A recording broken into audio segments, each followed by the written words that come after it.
ମା ଓ ମାଉସୀ ଭାଇ ଓ ଭଉଣୀ ଆପଣ ମାନଙ୍କୁ ଏକା ସାଥିରେ ନମସ୍କାର। ଆଉ ଆଜି ଆମେ ଦେଖିପାରିବା ଚେନ୍ନାଇର ବଡ ବଡ ମାନେ ବିଲ୍ଡିଂ ବଡ ବଡ ଘର ତିଆରି ହେଇଛି ଆଉ ସେଇଟାକୁ ଦେଖିବା। ଦେଖନ୍ତୁ ମୋ ପଛ ପଟ ପୁରା ବହୁତ ବଡ ବିଲ୍ଡିଂ ଟା ଅଛି ଦେଖିପାରୁଛନ୍ତି। ଆହୁରି ୟା ଠାରୁ ବି ଆହୁରି ବଡ ବଡ ବିଲ୍ଡିଂ ଦେଖିବା। ଆଉ ଆପଣ ମାନେ ଦେଖିପାରୁଛନ୍ତି ମୋ ପଛପଟ ପୁରା ଏରୋପ୍ଲେନ ଯାଉଛି ଦେଖନ୍ତୁ। ପୁରା ଛୁଟିଆ ରକମ ଦେଖାଯାଉଛି। ସେଠି ଛୁଟିଆ ଦେଖାଯାଉଛି।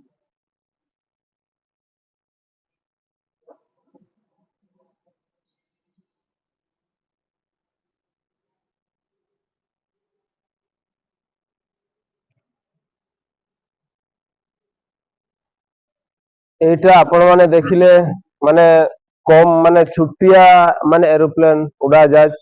ଆଉ ୟା ଠାରୁ ଆଉ ଦି ଗୁଣ ବଡ ବଡ ଏରୋପ୍ଲେନ ଆମେ ସବୁଦିନ ସକାଳୁ ସନ୍ଧ୍ୟା ଏଠି ଆମେ ଦେଖୁଛୁ।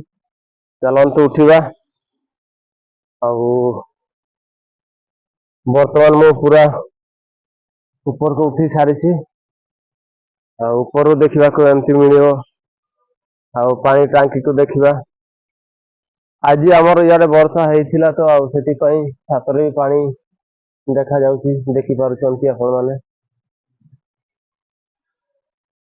ଆଉ ବର୍ତ୍ତମାନ ସନ୍ଧ୍ୟା ବି ହେଇତେ ଗଲାଣି ଆଉ ସେଥିପାଇଁ ଅନ୍ଧାରିଆ ଅନ୍ଧାରିଆ ଦେଖାଯାଉଛି। ଆଉ ଘର ଗୁଡା ବି ପୁରା ମାନେ କ୍ଲିଅର ଦେଖା ଯାଉ ନାହିଁ।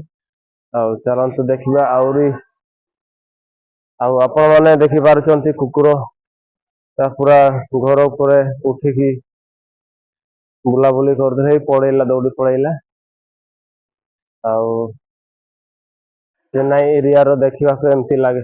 ଆଉ ଆଜି ତ ପୁରା ମେଘ ବି ଦେଇଛି ପୁରା ଅନ୍ଧାରିଆ ମାନେ ପୁରା ଅନ୍ଧାରିଆ ଦେଖା ଯାଉଛି। ଆଉ ତଳ ତଳ ଲାଇନ କୁ ଦେଖିବା ଏମିତି ଦେଖିବାକୁ ମିଳିବ। ଆଉ ସିଆଡେ ବି ଛାତ ବିଲ୍ଡିଂ ଘର ଦେଖାଯାଉଛି। ଆଉ ଆମର ଗାଧୋଇବା ପାଣି ହଉଛି ଏଇଠି ବାହାରେ। ଆଉ ଏଟା ଖାଇବା ପାଣି ନୁହେଁ ଏଟା ଲୁଣିଆ ପାଣି ଟା କେବଳ ଗାଧୋଇବା ଡ୍ରେସ ସଫା କରିବା ଆଉ କିଛି ନାହିଁ। ଚାଲନ୍ତୁ ଟାଙ୍କି ଭିତରକୁ ଯିବା ଟାଙ୍କିକୁୁ ଦେଖିବା ପାଣି କେତେ ଭର୍ତ୍ତି ହେଇଯାଇଛି। ଏଇଠୁ ଆଉ ଗୋଟେ ସିଢି ଅଛି। ଆଉ ଏଠୁ ଆମେ ଦେଖିପାରିବା ବର୍ତ୍ତମାନ ପାଣି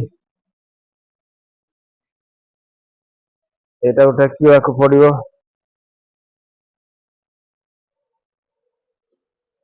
ଦେଖାଯାଉନି ବହୁତ ଓଜନ ଅଛି। ଆଉ ବହୁତ ଅନ୍ଧାରିଆ ଦେଖା ଯାଉଛି ବର୍ତ୍ତମାନ ମେଘ ଦେଇଛି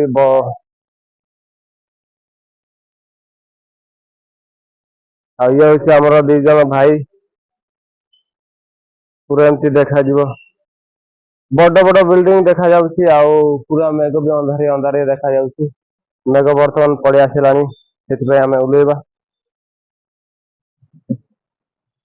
ମୁଁ ବର୍ତ୍ତମାନ ଫାଇନାଲି ରୁମକୁୁ ପଳେଇ ଆସିଲି କାହିଁକି ନା ବର୍ଷା ବାହାରେ ପ୍ରବଳ ଦଉଛି। ଆଉ ସେଥିପାଇଁ ମୁଁ ରୁମକୁୁ ପଳେଇ ଆସିଲି। ଦେଖିପାରୁଛନ୍ତି ଆଉ ଚାଲନ୍ତୁ ରୁମ୍ ଭିତରକୁ ଯିବା। ଆଉ ଏଇଟା ହଉଛି ଆମର ରୁମ୍। ଆଉ ଆମର ଆଜି ଦି ଭାଇ ମାନେ ଦି ଜଣ ଭାଇ ରୋଷେଇ କରୁଛନ୍ତି ତାଙ୍କର ଆଜି ପାଳି। ଆଉ ଆଉ ଫାଇନାଲି ମୁଁ ବର୍ତ୍ତମାନ ସବୁ ଦେଖିଲି ଚେନ୍ନାଇରୁୁ ଆଉ ବର୍ତ୍ତମାନ ଆଉ ଏଠି ସମାପ୍ତ କରିବା ଆଉ। ଏଇ ଭିଡିଓଟିକୁ ଆପଣ ମାନଙ୍କୁ କେମତି ଲାଗିଲା ଲାଇକ୍ ଆଉ କେମିତି ଲାଗିଲା ଲାଇକ୍ ସବସ୍କ୍ରାଇବ ଆଉ କମେଣ୍ଟ ମାଧ୍ୟମରେ କୁହନ୍ତୁ। ଆଉ କେମିତି ଲାଗିଲା ଆଉ ଆଜି ପାଇଁ ରହୁଛି ଜୟ ଜଗନ୍ନାଥ।